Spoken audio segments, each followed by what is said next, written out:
번째 주일입니다. 이 대림절은 기다리는 절기입니다. 예수님이 다시 오실 그날을 기다리면서 우리는 이 절기를 지내고 있습니다.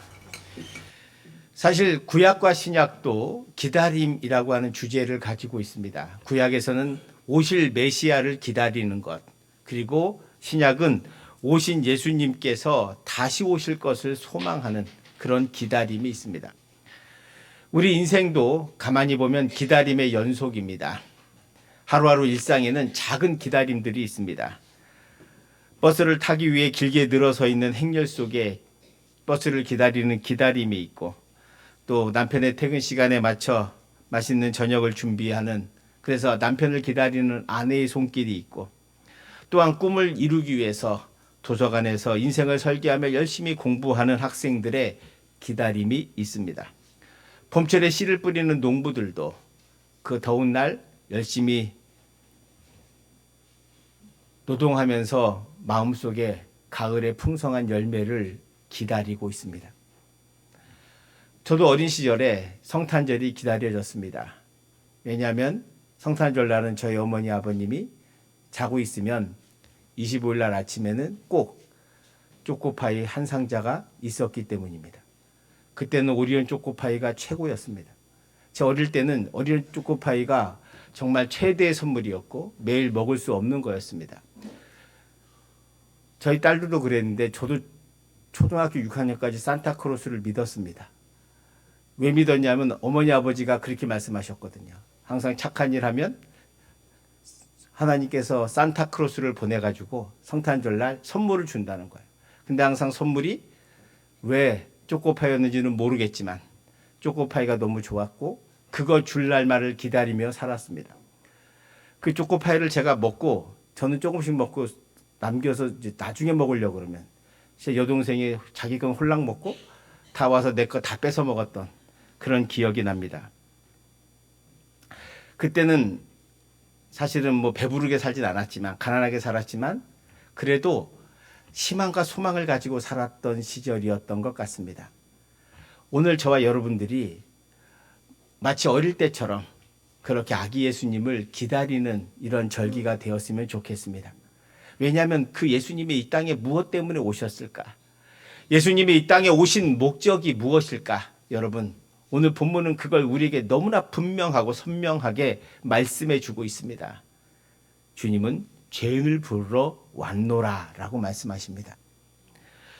오늘 본문은 갈릴리 바닷가에서 주님께서 말씀을 가르쳤습니다. 그리고 말씀을 마치시고 지나가시다가 레위가 앉아있는 그런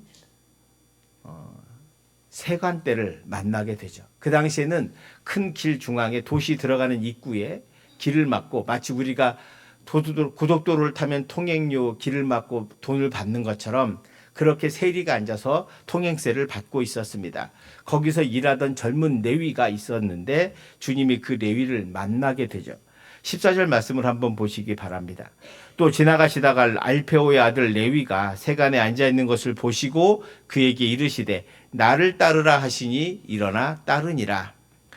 여러분, 레위는 지금 그 지역의 사람들이 통과하는 것을 막고 돈을 받고 있습니다. 그 당시 로마의 식민지하에 있어서 사람들이 사실은 길에서 돈 받는 게 어쩌면 불법일지도 모르지만 세금을 더 많이 걷기 위해서, 그래서 사람들은 돈을 받을 기회만 만들어서 돈을 받는 그런 세금 환수하는 그런 역할을 감당했던 거죠. 그래서 그 당시에 세리들은 많은 비난과 욕을 먹었고, 그리고 유대인들은 자기 민족 사람이라고 생각하지 않았습니다. 왜냐하면 로마와 헤롯에 빌붙어서 자기들의 고열을 빨고 사는 그런 세리들이었기 때문입니다. 경멸의 대상이었습니다. 미움의 대상이었습니다. 아무도 그와 밥 먹고 얘기하지 않았습니다. 로마에 붙어서 세금으로 자기 동족을 핏빨아먹는 그런 세리였기 때문에 사실은 레위 자신도 그것이 즐거워서 하는 일이 아니었을 겁니다. 괴로워서 하는 일이었고요. 그리고 내가 이것을 계속 해야 되나라고 하는 그런 고민과 갈등 속에 있었습니다. 그런 세리, 레위를 주님께서 지나가시다 보시고 그냥 지나가지 아니하시고 오늘 나를 따르라고 부르셨습니다. 여러분 잘 보시면 주님께서 제자들을 부를 때 막 부르시는 것처럼 보일 때도 있고 어쩌면 어떤 특정한 사람을 부를 때도 있습니다. 오늘 레위를 부를 때는 분명히 이유가 있습니다. 왜냐하면 그가 세리로서의 삶을 갈등하고 고민하고 내가 새로운 인생을 살아야 하는데 어떻게 하면 좋을까라고 방황하고 있는 바로 그 사람, 그 모습을 주님께서 보시고 레위에게 나를 따르라고 말씀했습니다. 이 레위가 자리에서 일어나 주님을 따르기 시작합니다. 이 레위가 나중에 마태가 되죠. 여러분 마태라는 말은 하나님의 선물이라고 하는 뜻입니다. 맞습니다. 마태는 주님을 길에서 하나님의 선물처럼 주님을 만났고 그리고 변화되어 주님을 따르면서 후에 마태복음의 저자가 됩니다. 주님의 행적을 일일이 기록하고 그리고 그의 남은 생에도 이제 하나님의 영광을 위해서 이 땅의 삶이 아니라 영원한 삶을 위해서 살았기 때문에 우리가 지금 마태를 기억하고 있습니다. 우리도 인생을 살면서 마태와 같을 때가 있습니다. 레위였던 우리를 주님께서 우리를 불러주셨고 저와 여러분이 지금 이 자리에 나와 함께 예배드리면서 우리 모두는 마태로 하나님의 선물로 변화된 사람이라고 할 수 있겠습니다. 주님은 여러분 과거를 묻지 않습니다. 사람들은 레위가 세리였다는 것 때문에 그를 미워하고 할 수 있지만 그러나 주님은 과거를 보지 않습니다. 주님이 보시는 것은 현재와 미래입니다. 왜요? 이 땅의 모든 사람은 죄인이기 때문입니다. 사랑하는 성도 여러분, 주님께서 제자들을 부르실 때 그 제자들이 탁월한 능력을 가진 사람이거나 공부를 많이 한 사람이 아닙니다. 그냥 갈릴리 호숫가에서 고기 잡던 어부들이었고 세리였고 그리고 열심당원들이었습니다.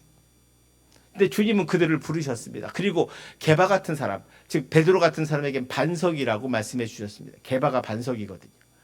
여러분 이름이 너무 사실은 그에 맞지 않습니다. 그럼에도 불구하고 베드로도 마태도 모든 제자들도 그의 과거에 무엇을 했든지 상관없이 그의 현재와 미래를 주님께서 보시고 그들을 축복하시고 그들을 제자로 세우셨습니다. 후에 그들이 초대교회 사도들이 되고 초대교회를 이끌어 나가면서 주님의 십자가를 증거하고 모두가 순교할 때까지 하나님의 나라와 영광을 위해 살아가는 모습을 우리는 알고 있습니다. 중요한 것은 저와 여러분들이 주님의 부름에 응답하는 것입니다. 예수님은 지금도 여러분 한 사람 한 사람을 부르고 계십니다. 나를 따르라고요. 여러분, 신앙생활이 무엇입니까? 간단히 말하면 첫 번째는 예수를 만나는 것이고 두 번째는 예수님을 따르는 것입니다. 우리가 예수를 믿고 구원받았습니다. 그리고 끝이 아니라 그 다음부터 우리가 이 땅에서 하나님이 부르실 때까지 우리는 예수님을 끊임없이 따라가는 삶을 따라야 합니다. 그래서 오늘 저와 여러분들도 끊임없이 주님의 음성, 나를 따르라고 하는 그 음성에 응답하여야 하는 거죠. 우리가 매주 예배를 드리는 이유가 뭡니까? 이 예배를 통해서 우리는 하나님을 만나고 주님을 따를 것을 결단합니다.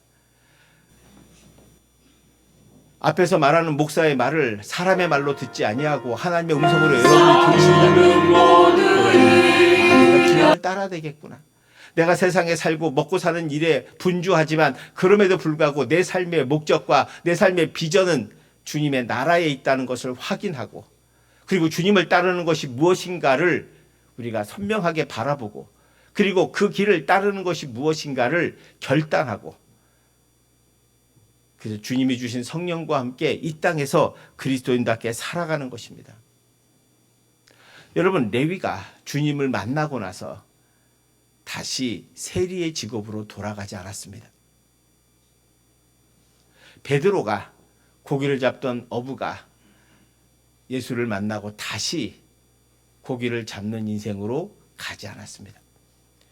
여러분 이걸 잘 들으셔야 돼요. 이걸 잘못 들으면 직업을 버리라는 거구나라고 오해하시는데 그렇지 않습니다. 직업을 버리는 것이 아니라 우선순위가 어디에 있는가입니다. 하나님의 나라와 영광을 위해 사는 것이 먼저라는 거죠. 주님을 따르는 삶이 먼저입니다.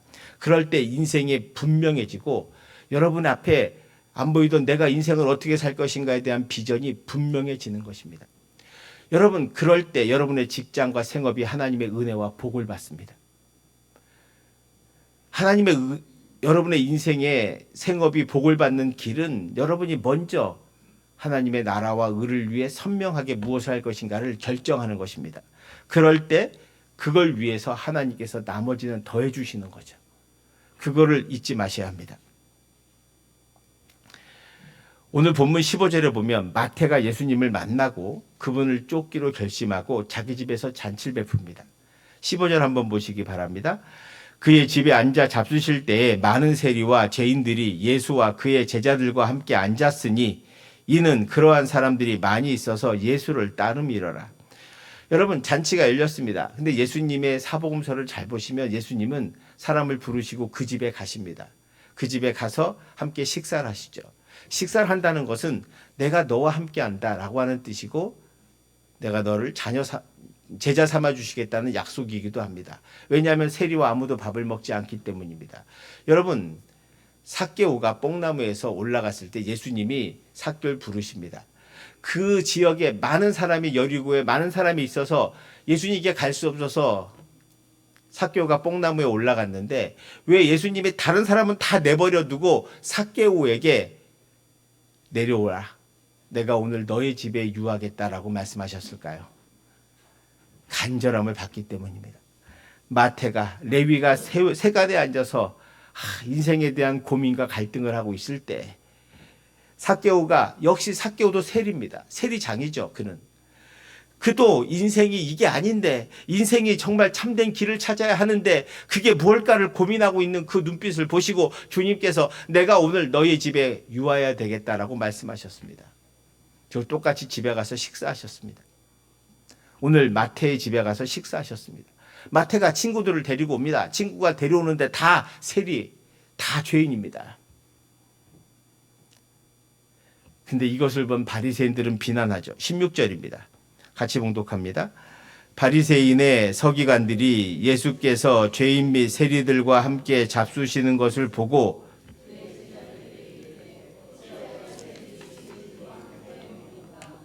아멘.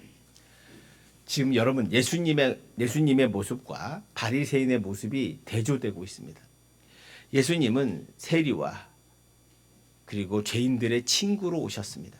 그분들과 함께 식사하십니다. 그분들에게 새로운 비전을 주십니다. 그들에게 새로운 길을 주십니다. 그들에게 삶의 변화를 주십니다. 그런데 바리새인들은 그 모습을 보고 비난합니다. 왜 죄인과 밥 먹느냐고. 그러니까 바리새인들의 생각은 철저하게 율법주의적인 생각입니다. 자신들은 상대방을 죄인이라고 말할 때 항상 자기는 뭐예요? 의인입니다.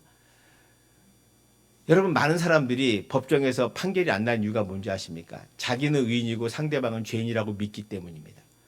그러니까 아무리 판결을 해도 승복하지 않는 거예요. 다 자기들은 의인이라고 생각하거든요. 근데 바리새인도 마찬가지입니다. 바리새인들은 철저하게 율법주의입니다. 근데 여러분 예수님은 철저하게 뭐예요? 은혜주의입니다. 바리새인들은 정죄하고 비난하지만 율법 조항을 어기면 잘못했다. 너는 죄인이다라고 말하지만 정말로 하나님이 그걸 기뻐하셨을까? 아니라는 거예요.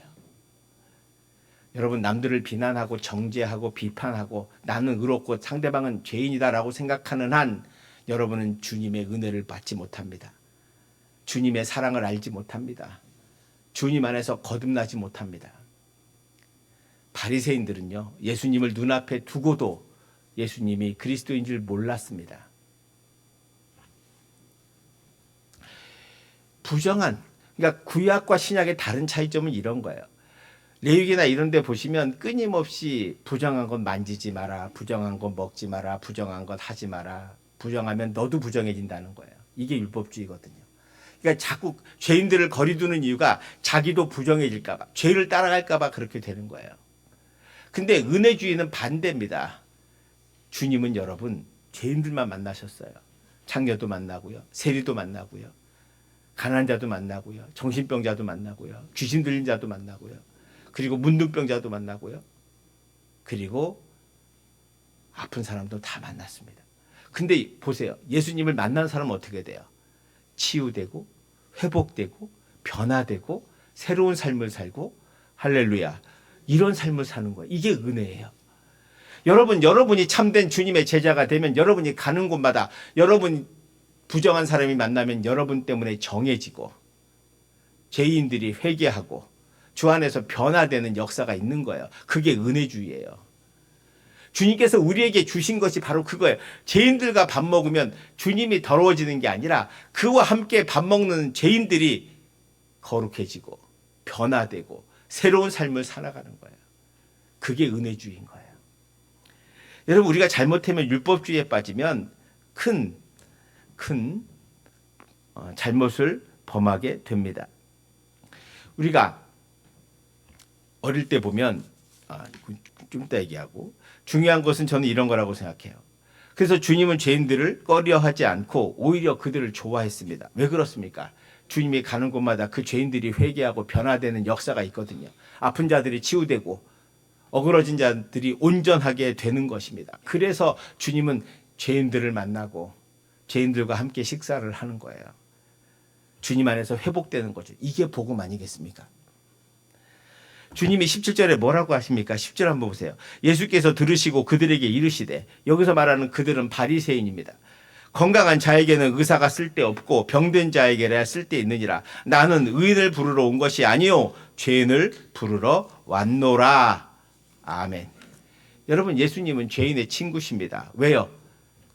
죄인들을 변화시키기 위해서. 죄인들을 새롭게 하고 바꾸기 위해서 오셨다는 거예요. 그러니까 주님은 죄인들밖에 만날 수 없죠. 그런데 진짜 죄인은 자기가 죄인인 걸 모릅니다. 바리새인들은 자기가 죄인인 걸 모르는 거죠.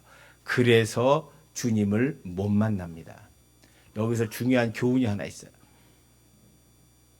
혹시 여러분 가운데 나는 의인이다, 나는 죄가 별로 없다 라고 생각하시면 주님을 못 만납니다.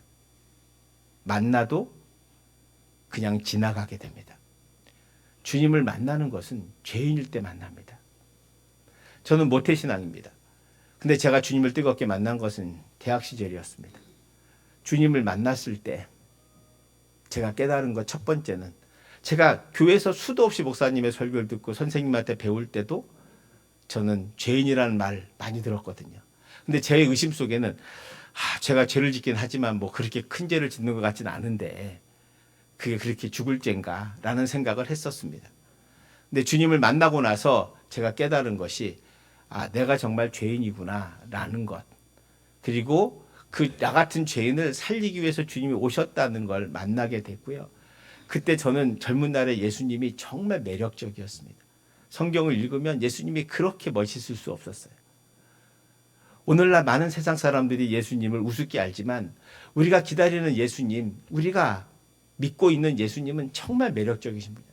세상의 모든 가치를 다 깨부시고 새로운 가치를 세우시는 분이었거든요. 가난한 자들과 함께 하셨고 죄인들과 함께 하셨어요. 죄인들과 함께 하신 이유는 간단해요. 자기가 죄인이라고 느끼는 사람은 주님을 만나면 변화되거든요. 새로운 인생을 얻거든요. 새로운 삶의 변화가 있어요. 그래서 인생의 길을 찾아요. 아직도 세상에 많은 사람들이 길을 잃어버리고 살고 있지 않습니까? 인생의 의미가 뭔지도 모르고 돈이나 권력의 노예가 되고 쾌락의 노예가 되고 살아가는 사람들이 얼마나 많은지 모릅니다. 자기 욕심만 부리고 삽니다. 나 하나 잘 살면 되지라고 생각하며 사는 분들이 너무너무 많아요. 그런데도 그들은 다 자기들이 의인이라고 말합니다. 여러분, 다시 오실 예수님은 심판의 주로 오십니다. 첫 번째는 구원의 주로 오셨지만 두 번째는 심판의 주로 오신다는 거예요. 여러분, 주님이 다시 오신다는 것은 믿는 자들에겐 그날이 기쁨의 날이고 축복의 날이고 축제의 날이고 잔치의 날이지만 주님을 거부하고 자신이 의인이라고 살던 사람들에게는 죽음의 날이고 사망의 날입니다. 저는 여러분들이 주님이 다시 오시는 그날 기쁨의 날이 되고 잔치의 날이 되기를 주님의 이름으로 축원드립니다. 그래서 주님을 우리가 기다리고 있는 거죠. 저 십자가를 볼 때마다 우리는 나를 위해 죽으셨구나라는 생각을 하게 되고요. 우리가 주님을 만나서 변화되었다는 것을 기억하셔야 합니다. 또 하나, 우리가 다른 사람을 볼 때 편견을 버리고 있는 그대로를 봐야 됩니다. 과거를 버려야 됩니다. 지금 현재 있는 것, 그가 주님을 만나서 변화될 수 있다는 것. 그러니까 기독교는 사람이 변화될 수 있다는 가능성을 믿는 거잖아요. 내 힘이 아니라 주님께서 함께 하시고 주님과 함께 하는 자는 변화되거든요. 오늘 마태도 그랬고 우리가 잘 아는 여리고의 세리장인 삭개오도 그랬고 베드로도 그랬고 그리고 사도 바울도 마찬가지였습니다. 주님을 만나서 새롭게 변화되어 새로운 인생을 살게 되었던 것을 우리는 기억합니다. 그게 바로 따르는 거예요. 나를 따르라고 하는 그 말에 복종하고 따르기 시작하면 주님의 놀라운 성령의 능력이 여러분과 함께 하셔서 여러분의 세상에서 여러분이 가는 곳마다 주님의 은혜가 임하게 되는 거예요. 주님의 역사가 일어나는 거예요. 그것은 여러분이 주님을 진정으로 따를 때입니다. 그때 놀라운 역사가 일어나는 거죠. 우리는 주님을 따르라고 할 때 그 말을 성화라고도 하고 경건한 삶이라고도 합니다. 우리는 경건하게 살아야 합니다. 근데 이 경건을 우리는 한자 그대로 받아들여서 되게 유교적으로 생각합니다. 그러니까 성경의 원래 언어가 경건은 유세베이아라고 하는 말인데 이 말은 잘 섬긴다는 뜻입니다. 잘 봉사한다, 섬긴다는 뜻입니다. 그러면 경건이란 뭐냐? 잘 섬기는 거예요. 그러니까 하나님과 이웃을 잘 섬기는 거죠. 여러분 야고보서 1장 27절에도 진짜 경건이 무엇인가? 하나님 아버지 앞에서 정결하고 더러움이 없는 경건은 곧 고아와 가부를 그 환난 중에 돌보고 자기를 지켜 새 속에 물들지 아니하는 그것이라. 여러분 야고보서의 야고보 사도는 분명히 경건이 뭐냐? 하나님 아버지 앞에서 정결하고 이건 하나님을 사랑하는 거죠. 그리고 고아와 가부를 환난 중에 돌보고 자기를 지켜 새 속에 물들지 않는 것, 이게 경건입니다. 그런데 우리는 경건을 어떻게 이해하냐? 공경하고 마음으로 깊이 삼가고 조심한다, 이렇게 생각합니다. 이게 유교에서 말하는 경건이거든요. 한문으로 하면. 그러니까 이게 뭘로 오해되냐면 금욕적인 걸로 오해됩니다. 그래서 우리는 무엇을 하면 안 되고 무엇을 하면 되고 이런 생각들을 많이 하게 되죠. 그러니까 제가 어릴 때도 우리 교회 다닐 때 제가 어릴 때 제일 많이 들었던 말이 선생님한테 이 말 들었어요. 교회 선생님들한테. 얘들아, 주일날은 하나님께 온전히 드리는 거야. 아무리 더워도 나가서 아이스깨끼죠 그때는. 아이스깨끼 사 먹지 마. 아멘 대답하고 안 사 먹었을까요? 몰래 가서 친구들이랑 사 먹습니다. 근데 거기에 무슨 생각이 들어요? 죄의식이 들어요. 이거 하나님이 기뻐하지 않을 건데. 그래서 저는 어릴 때 하나님을 뭘로 봤냐면 되게 두렵고 벌 주시는 분으로 오해했어요. 뭐만 하면 하지 말라고 하니까 주일에 뛰지 마라, 뭐 하지 마라, 뭐 이런 얘기들을 계속 들었거든요. 그러니까 특히 제가 중학교 때도 들었던 우리 교회 가장 큰 사건 중에 일 중에 하나가 어른들하고 싸웠던 게 뭐냐면 청소년 때 교회 드럼을 놓느냐 마느냐 본당에. 제가 지금도 어떤 분은 저 드럼을 사탄의 악기라고까지 말했던 적이 기억이 납니다.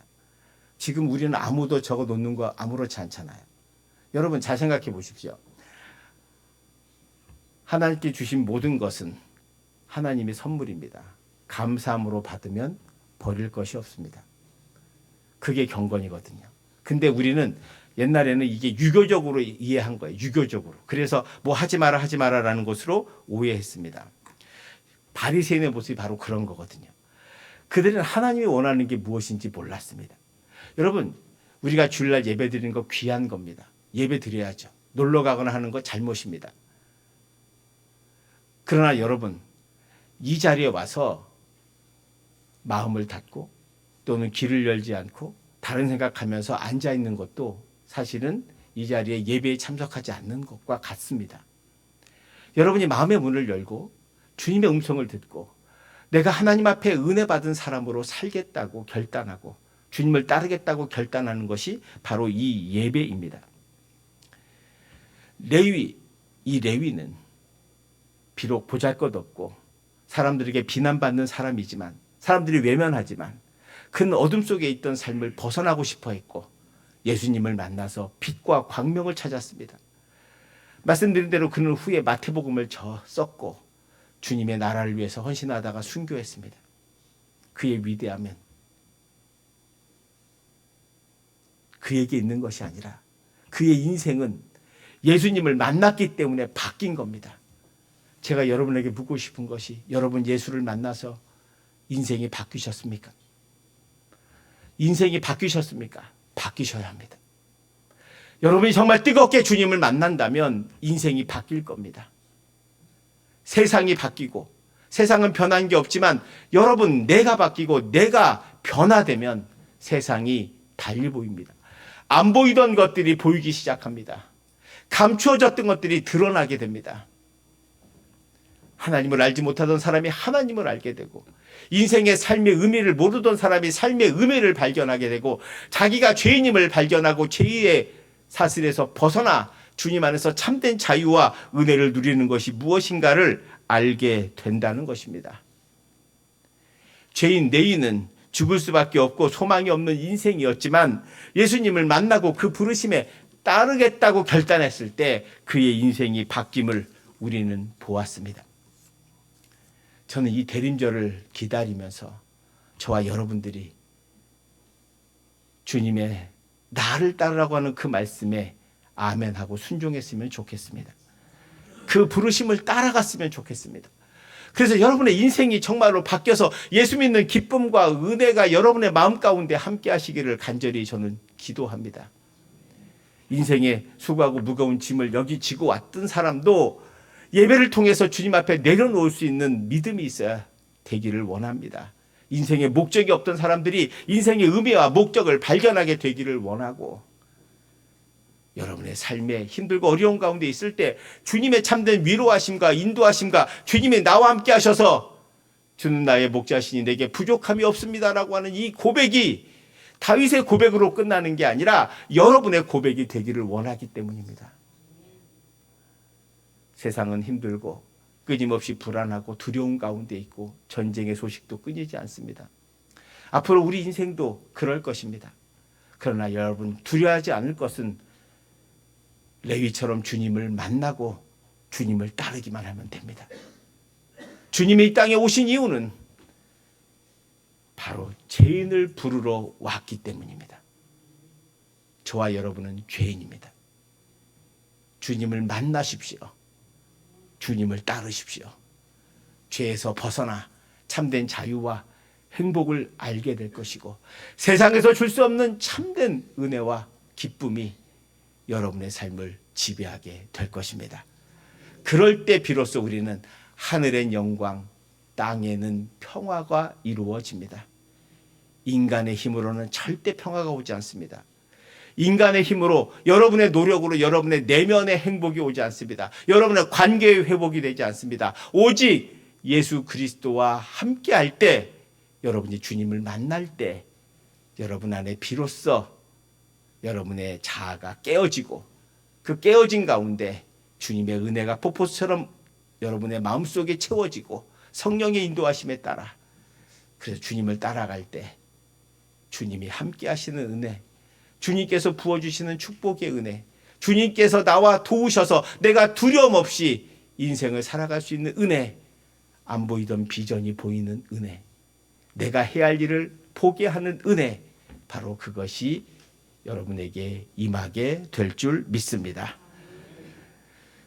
레위로 하여금 마태복음을 쓰게 하신 것처럼 여러분을 통해서 주님께서 여러분에게 맡기신 사명들이 있습니다. 그 사명의 시작은 바로 이 교회에서 여러분이 섬김과 봉사로 주님의 부르심에 응답하는 것이고, 세상에서 주의 말씀에 의지해 살아갈 때 주님의 놀라운 은혜와 역사와 성령의 능력이 나타나게 됩니다.